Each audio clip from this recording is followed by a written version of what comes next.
Okay, now we will start. Are you all there now? Excuse me, ma'am. बोलो बच्चे.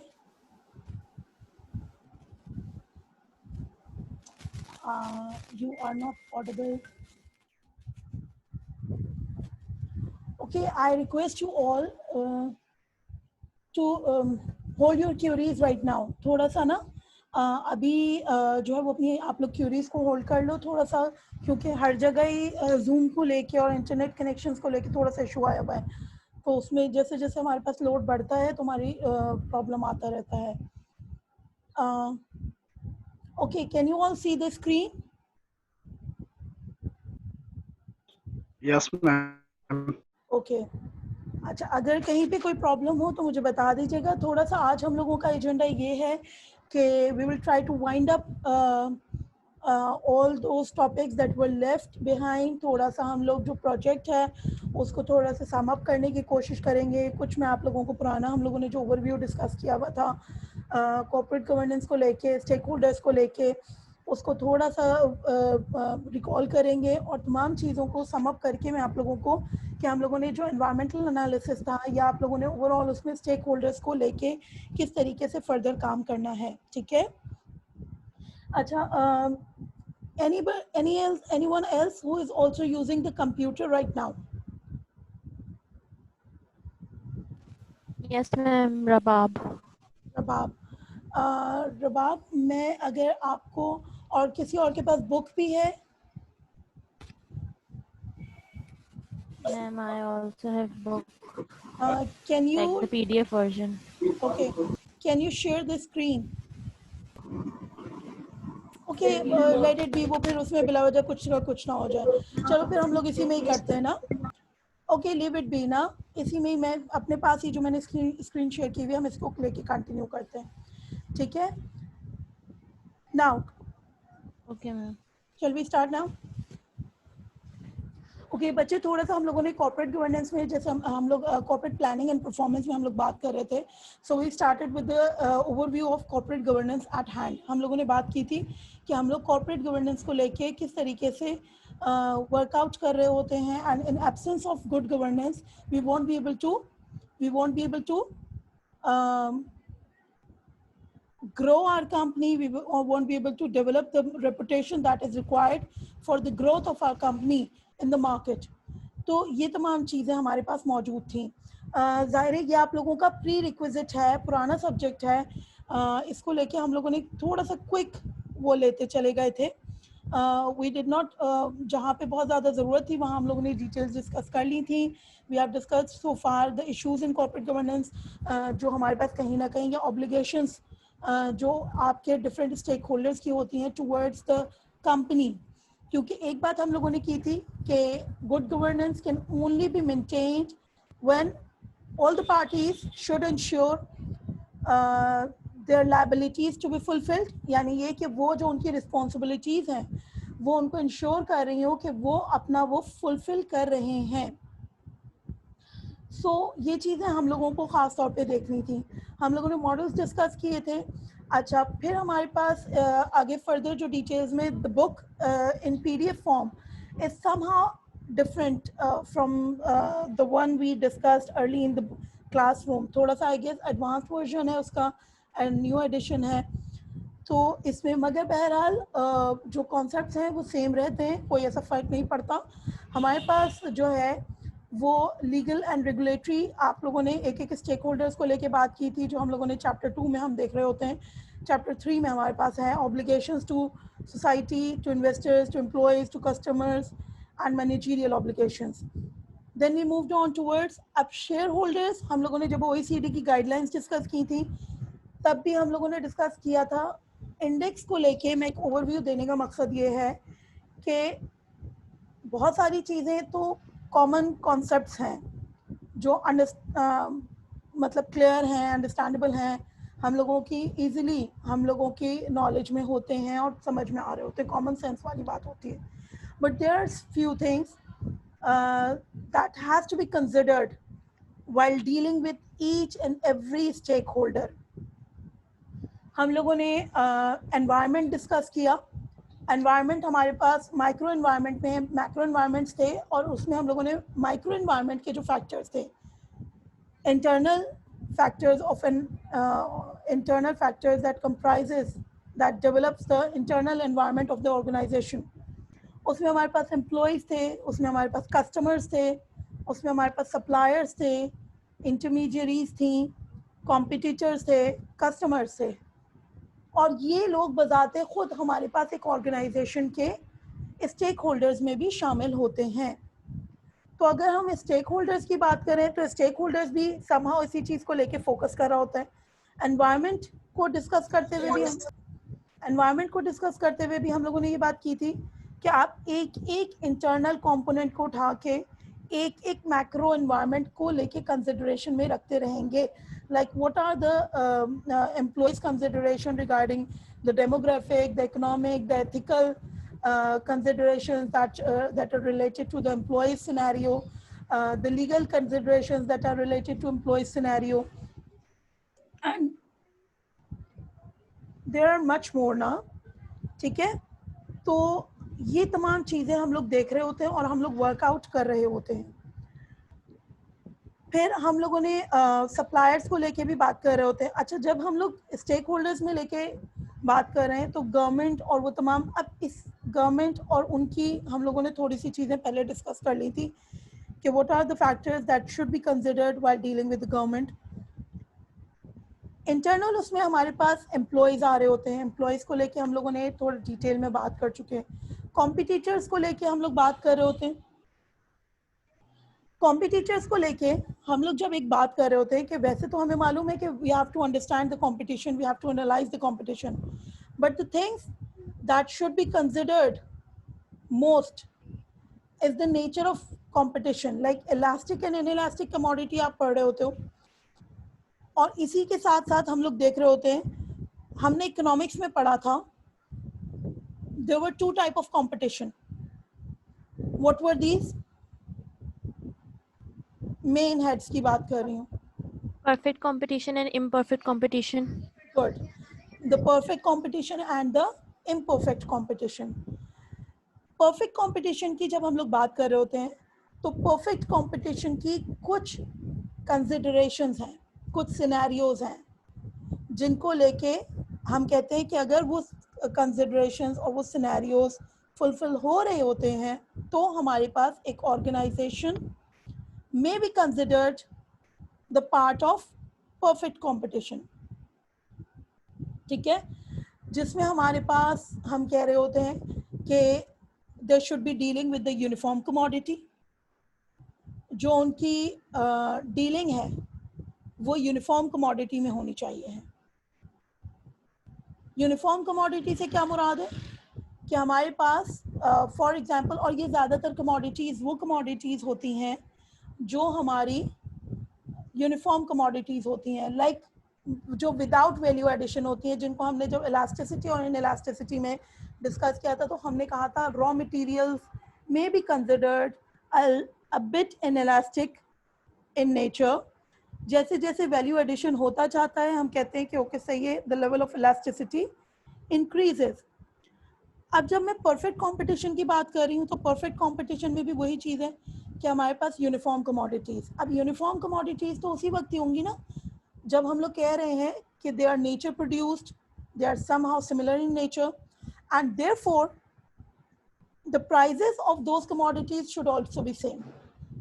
ठीक है ना, यानी for example the meat price, the milk price, the eggs price, the dairy products, the basic food, the fruits, जिनकी government की तरफ से ऑथराइज्ड होती हैं। अब बाकी जो हमारे पास अनफॉर्चुनेटली थोड़े सिनेरियोज में कम ज़्यादा हो रहा होता है, that may be due to the convenience, added convenience provided कि आप लोगों को they are provided at your doorstep, और इधर you have to spend your fuel, you have to spend your transportation expenses in order to get the products from the market.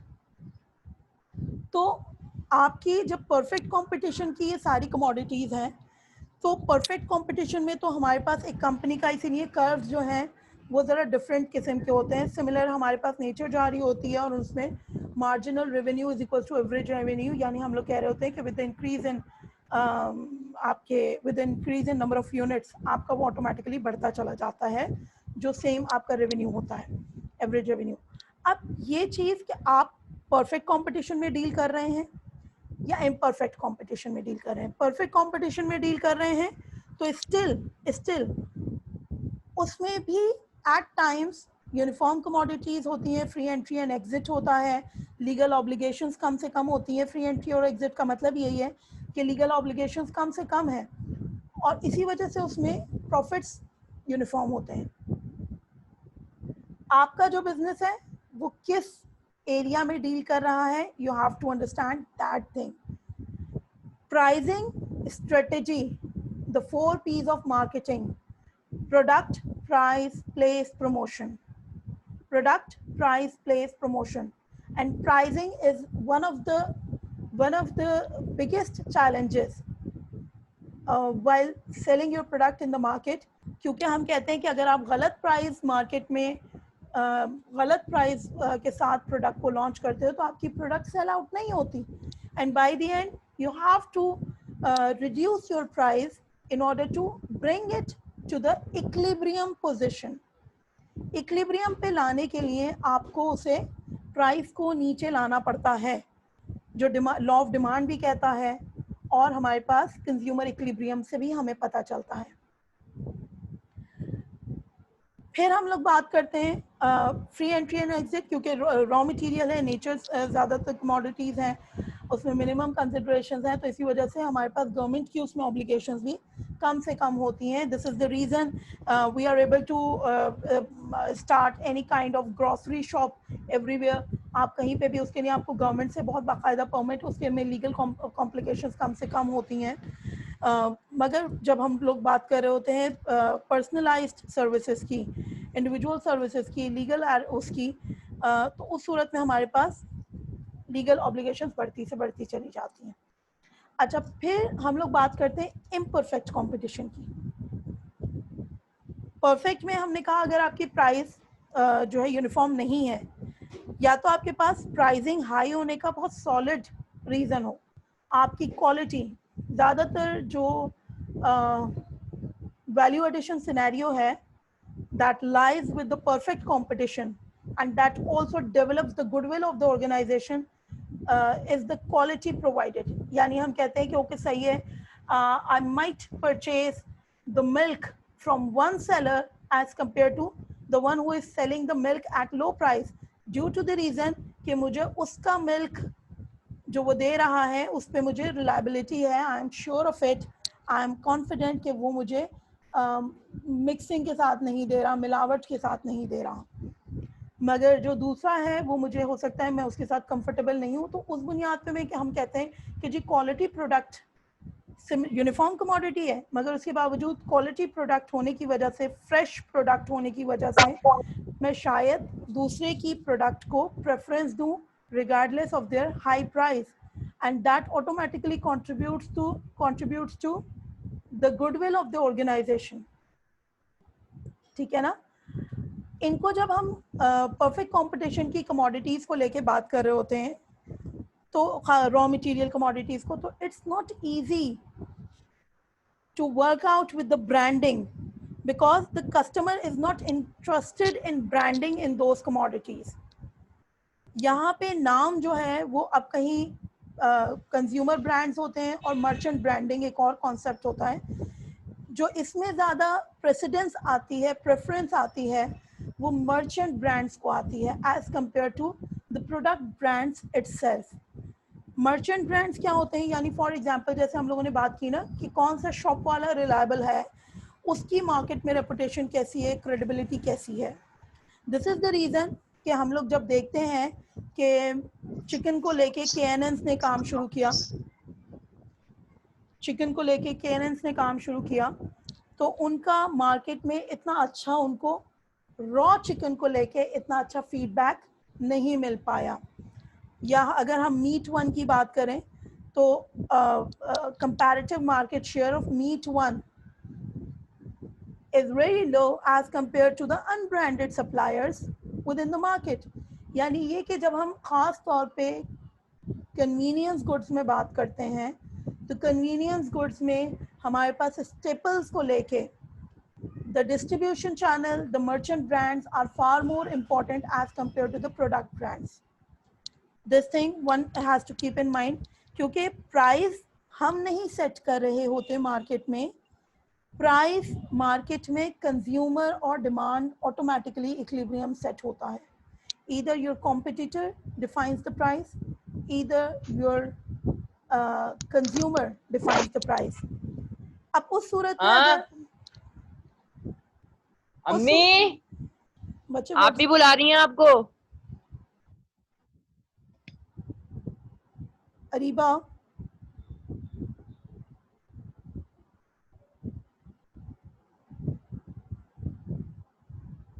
okay, can you hear me now? Hello. Yes, ma'am. Okay बच्चे, ठीक है. तो हमारे पास जब हम लोग बात कर रहे हैं कि good God where were we? Ma'am pricing बता रही थी आप. ठीक है ना, हम प्राइसिंग को लेके डिस्कस कर रहे थे कि प्राइसिंग आपका या तो मार्केट में कंज्यूमर कर रहे होते हैं. If they are not willing to purchase the price at a given purchase the commodity at a given price, तो by the end seller को decrease करना ही पड़ता है. this is unfortunate, this is the scenario actually.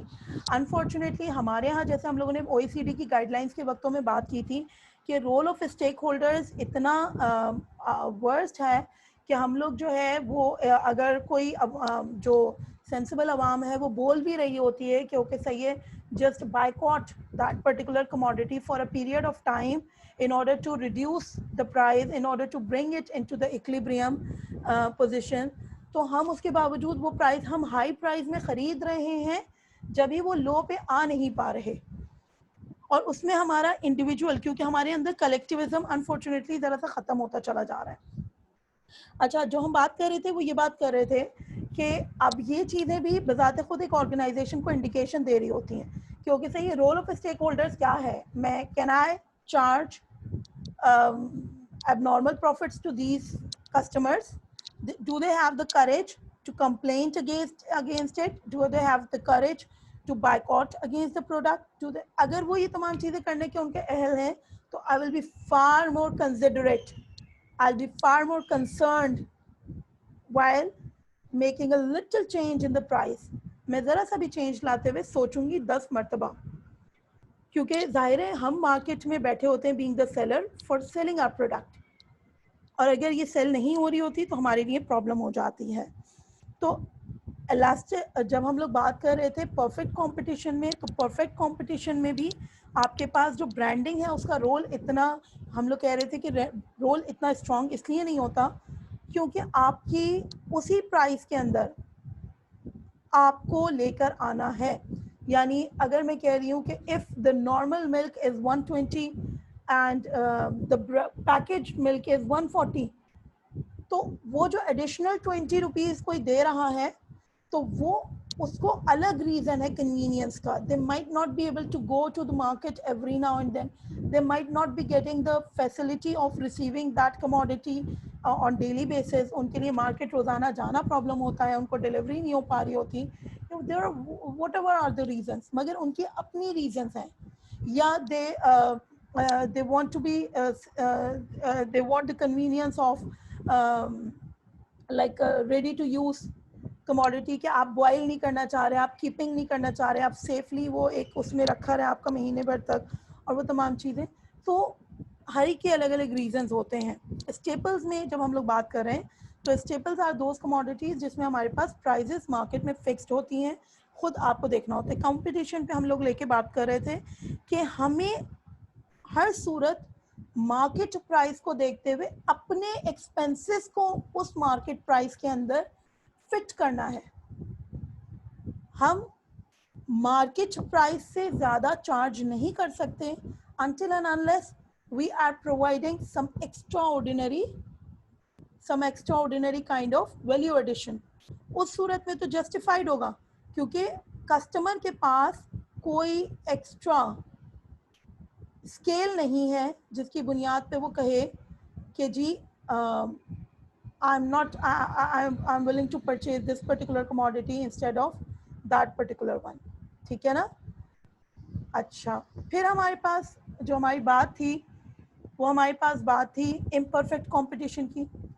Imperfect competition में फिर जब हम लोग देख रहे होते हैं द कंपनीज हम जो आपके पास परफेक्ट कंपटीशन है उसमें नॉर्मल प्रॉफिट्स हैं, ठीक है ना? मगर जब हम इम्परफेक्ट कंपटीशन की बात करते हैं तो due to the value addition you may charge the high price, you can get into the niche market, you can get into the focused market, you can get into the segmented market. आपका जो mass market से homogeneous segmentation से clustered और heterogeneous segmentation में आप जाते हैं और आप मास मार्केट से निच मार्केट को फोकस कर रहे होते हैं। तो मास मार्केट में आपके प्रॉफिट्स यूनिफॉर्म होते हैं because there are number of sellers in the market. जब आप निच मार्केट में जाते हैं तो लिमिटेड सेलर्स की वजह से कस्टमर की डिपेंडेंसी आप पे बढ़ती चली जाती है और आपको ये एडवांटेज हासिल होता चला जाता है कि आप ज़्यादा से ज़्यादा प्राइस चार्ज कर सकते हैं। The most beneficial condition for any organization in the market is to maintain or create monopoly in the market. Competition always leads to competition is healthy, competition is good for the customer because they are able to get variety of commodities and with the in competitive prices. Competitive pricing क्या होती है कि जब हम लोग कह रहे होते हैं, जैसे हमने कहा ना, प्राइसिंग पे आपका इफेक्ट दो लोग डाल रहे होते हैं, या तो कस्टमर या फिर आपका कॉम्पिटिटर। अगर आप कॉम्पिटिटर को एलिमिनेट कर देते हो यानी मोनोपोली में चले जाते हो तो we have a lot of examples and we have faced the scenarios as well. जब पीटीसीएल था, अकेला था, मार्केट में मोनोपोली थी, तो हमें मालूम है कि उसकी परफॉर्मेंस का क्या हाल था। जब पीआईए था, मोनोपोली थी, उसकी परफॉर्मेंस का क्या हाल था, ठीक है ना? जब ओके केईएससी, हम लोग स्टिल के इलेक्ट्रिक हम स्टिल भुगत रहे हैं, वहाँ पे हम क्वालिटी के साथ साथ हम लोग जो है वो कहीं ना कहीं हम लोग प्राइसिंग में देख रहे होते हैं, या एसएसजीसी या व्हाटएवर, जहाँ पे भी मोनोपोली। अच्छा, मोनोपोली ख़ास तौर पे मेंटेन करने में कहीं ना कहीं गवर्नमेंट की सपोर्ट आ रही होती है। Keep the fact in mind because anti competitive policies, anti competitive act के तहत मोनोपोलीज को जो कंपनी क्रिएट करने की कोशिश करे या अनएथिकली अगर उसको परसू करने की कोशिश करे, यानी दूसरे सप्लायर्स के लिए मार्केट में रास्ते बंद करें for whatever reason, by either reducing your price to a very lower extent, और या फिर हम कहते हैं कि डिस्ट्रीब्यूशन चैनल्स के ऊपर वो आपके जो सप्लायर डिस्ट्रीब्यूटर्स होते हैं उनके साथ कोलैबोरेशंस कर लेते हैं, और कोलैबोरेशंस के नतीजे में होता ये कि दूसरे सप्लायर्स अपनी दूसरे जो मार्केट में एंटरप्रेन्योर्स हैं वो अपनी प्रोडक्ट को मार्केट नहीं कर पा रहे होते हैं। तो ये उस सूरत में लीगली अलाउड नहीं है। I am not talking about those countries that do not have I'm not talking about those countries that do not have well-defined legal compliance structure, that do not have well-defined legal structure or the well-defined legal compliance structure. But rather I'm talking about those countries जहाँ पे legal compliance भी है और आपके पास लोगों को education है, literacy है, role of stakeholders है, people are well aware of their rights, being the customers. Companies are well aware of their rights, being the competitor, being the supplier, being the entrepreneur in the market. और उस सूरत में उनको अपने rights का जब पता होता है तो वो immediately legal bodies को approach करते हैं अपने rights की grievance redressal के लिए या अपने राइट्स के सेफगार्ड करवाने के लिए। तो जब हम लोग बात करें इम्परफेक्ट कंपटीशन की, तो इम्परफेक्ट कंपटीशन में हमने कहा कि मोनोपोली, डोपोली या आपके पास ओलिगोपोली या with the increase in monopolistic competition bye the and जो है वो एक लेवल पे आके हमारे पास क्या है, मगर हमारे पास एक लेवल पे आके अगर मोनोपोलिस्टिक कंपटीशन इस हद तक बढ़ जाए, यानी नंबर ऑफ सेलर्स इतने ज़्यादा इंक्रीज हो जाए मार्केट में, तो उस सूरत में इंडस्ट्री डिक्लाइन की तरफ जाने लगती है। उसकी वजह ये होती है कि वैल्यू एडिशन पे जितना खर्चा आया होता है तो फिक्स्ड कॉस्ट की रिकवरी ऑर्गेनाइजेशंस के लिए प्रॉब्लम करना शुरू कर देती हैं। तो you have to keep in mind that higher the capital intensive organisation, limited should be number of sellers in the market. The more the number of sellers in the market, the reduced will be the profits of the organizations. और reduced profits अगर इस हद तक reduced हो जाएं, जैसे हमने CNG हमारे पास सेक्टर था the most profitable, apart from the CNG shortages, हमारे पास एक बहुत बड़ा प्रॉब्लम ये भी आया जो अनफॉर्चुनेटली अनडिटेक्टेड रहा, वो ये कि हमारे पास CNG स्टेशंस जब खुलना शुरू हुए तो हर दूसरा बंदा खुलता चला गया, हर दूसरा बंदा जो है वो CNG सेक्टर में इन्वेस्ट करता चला गया। अब नतीजा ये निकला कि मार्केट में जो बायर्स थे वो तो सेम थे ना, वो तो बढ़े नहीं, कोई उसमें बहुत एक्स्ट्रा ऑर्डिनरी इंक्रीज नहीं हुआ।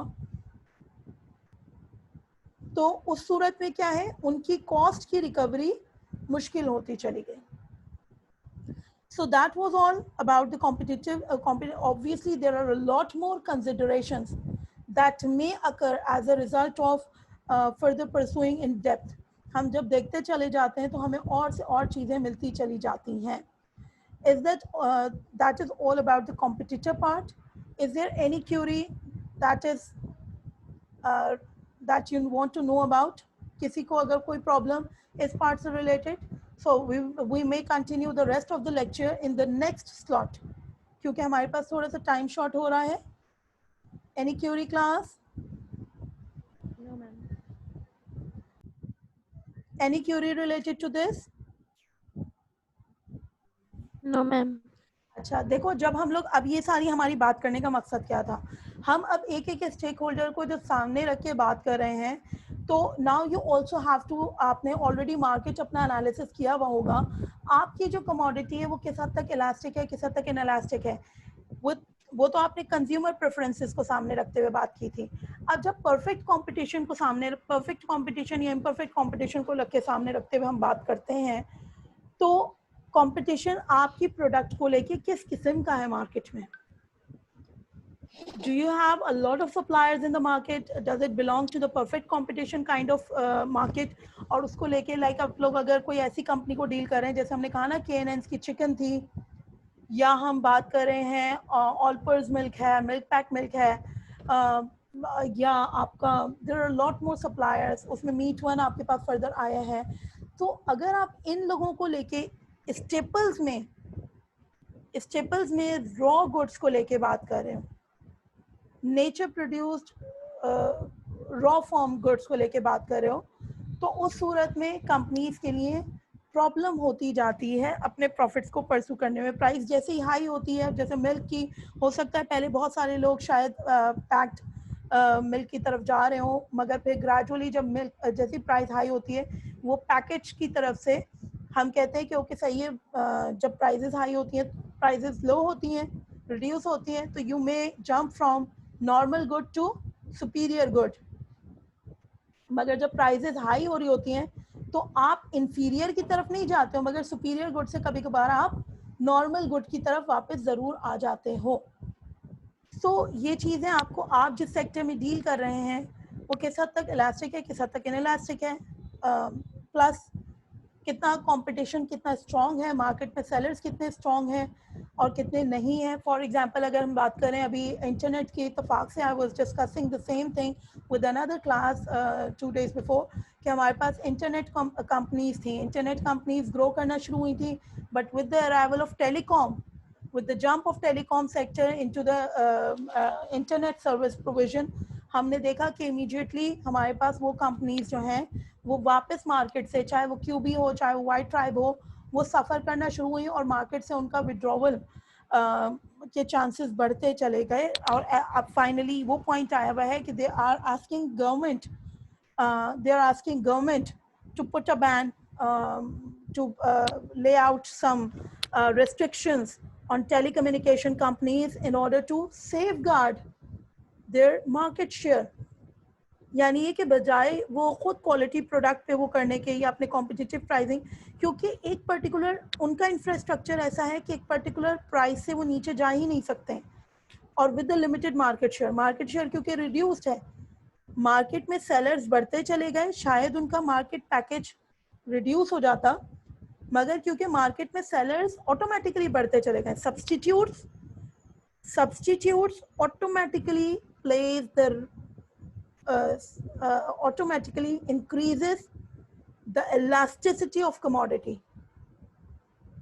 Elasticity of commodity से मुराद ये है कि आपके पास आप प्राइस पे डिपेंडेंट ज़्यादा होते चले जाते हैं। जैसी प्राइस बढ़ेगी आप शिफ्ट कर जाएंगे। आपका अगर इंटरनेट कंपनीज की डाटा प्राइस हाई हो रही है, आप मोबाइल के डाटा पैकेज पे शिफ्ट कर जाओगे, सब्स्टिट्यूट है ना, you will shift from that thing. आप अगर मोबाइल के डाटा पैकेज एक्सपेंसिव हो रहे हैं या कॉलिंग के साथ आपको एक्सपेंसिव पड़ रहा है, आप वहाँ पे शिफ्ट हो जाएंगे। तो आपका पेट्रोल, सीएनजी हमने देखा, हमने इसको देखा, तो ग्रेजुअली सब्स्टिट्यूट्स की वजह से क्या है, इलास्टिसिटी लेवल बढ़ता चला जाता है। क्लियर है? अच्छा, जब हम लोग बात करें मोनोपोली और उसमें ओलिगोपोली में, तो वहाँ पे भी हमारे पास डिफरेंट यही चीज़ों की कंसिडरेशन आती चली जाती है कि आप किस सेक्टर को डील कर रहे हैं। अब आपको काम जो करने का है वो ये है कि आप अपने सेक्टर को आइडेंटिफाई कीजिए और उसके मुताबिक आपकी प्राइसिंग स्कीम, प्राइसिंग स्ट्रेटजी क्या कहती है, कितना इलास्टिक है, कितना अनइलास्टिक है, कितना परफेक्ट है, कितना इम्परफेक्ट है। अगर इम्परफेक्ट है तो उसमें नेचर ऑफ कंपटीशन क्या है, मोनोपोली है, ओलिगोपोली है, डुओपोली है, क्या है, या और ज़्यादा स्ट्रॉन्ग मोनोपोलिस्टिक कंपटीशन पे चला गया है। मतलब there are number of suppliers. एक वक्त में मोनोपोलिस्टिक कंपटीशन इतना ह्यूज हो जाता है, जैसे हमारे पास क्लोथिंग में ब्रांड्स आना शुरू हुए थे, तो ब्रांड्स आने के साथ साथ इतने ब्रांड्स आते चले गए कि bye the and clothing sector कहीं ना कहीं ये बजाते खुद सेक्टर की सफरेंस का इंडिकेशन होती है कि हर कुछ दिन बाद मुख्तलिफ जगहों पे सेल लग रही है। निच पे डील कर रहे हैं, फोकस्ड पे डील कर रहे हैं, सेगमेंटेड पे डील कर रहे हैं, मगर उसके बावजूद the reduction in price is an indicator to the loss of market share. Any queries class? Ma'am जी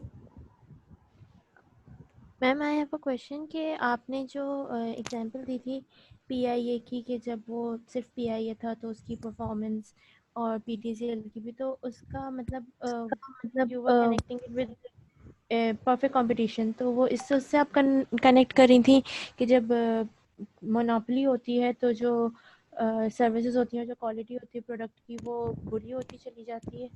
देखो, हमने बात की ना, देखो एक बात हम सिंपली अगर बात करें तो हम वैसे भी देखते हैं कि फॉर एग्जांपल अगर आपने देखा होगा कुछ ऐसे छोटे स्कूल्स होते हैं जिधर अगर नंबर ऑफ स्टूडेंट्स इतने लो होते हैं तो वहाँ पे बहुत सारे औकात में 60% 70% पे भी जो बच्चा है वो फर्स्ट पोजीशन लिए हुए होता है। तो उस सूरत में वो कंपटीशन ना होने की वजह से वो परसू नहीं कर रहा होता, उसे मालूम है मेरी तो वैसे भी पोजीशन आ जाएगी, मैं जैसी भी चीज़ दूँ। This is normal human psychology, ठीक है ना? तो जब हम लोग competition is always healthy, it always motivates you towards the perfection of your product, towards the perfection of your services, towards providing better services to people.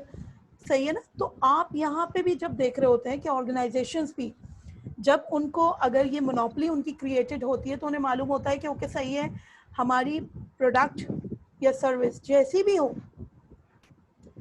customers are bound to purchase from us। और जब ये चीज़ उनको पता होती है तो उस सूरत में वो अपनी प्रोडक्ट की या सर्विस की क्वालिटी को इम्प्रूव करने की कोशिश बहुत रेयर कर रहे होते हैं।